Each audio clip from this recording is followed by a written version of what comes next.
Binigyan diin ng Malacanang ang naging pahayag ni Pangulong Ferdinand Marcos Jr. na mananagot ang sinuman, kamag-anak, kaibigan o kaalyado man kung masasangkot sa anomalya sa flood control projects. Ayon kay Palace Press Officer Undersecretary Claire Castro, hindi katanggap-tanggap ang pahiwatig na ang palasyo ay nagtatakip o nagsasagawa ng cover-up para sa sinuman. Ito ang pahayag ng palasyo kasunod ng panawagan ni Senate President Pro Tempore Panfilo Lacson ng isang tunay at masusing interagency investigation hinggil sa mga aligasyong nag-ugnay sa ilang opisyal ng gabinete sa mga bilyong-bilyong pisong budget insertions para sa mga proyektong pang-infrastruktura ng Department of Public Works and Highways o DPWH. Ayon kay Senator Lacson, kung agarang isasantabi ang pagkakasangkot ng ilang cabinet members sa umano'y budget insertions at sasabihing ito ay chismis o hearsay lamang, ay maaaring magdulot naman ito ng pananaw na may cover-up.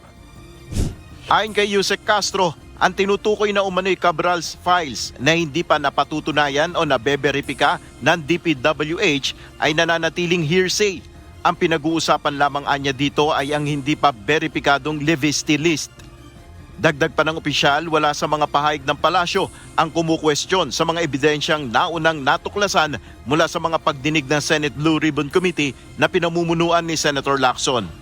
Sa pahayag pa ng Palace official, ang administrasyon anya at ang lahat ng mga ahensya nag-iimbestiga, kabilang na ang Independent Commission for Infrastructure, ay patuloy na nangangalap ng ebidensya upang ang may sala ay mapanagot at maparusahan sa kanilang mga iligal na gawain.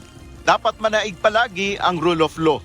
Samantala, iginit ng Malacanang na hindi naman nagtapos ang investigasyon sa flood control projects anomaly noong December 25.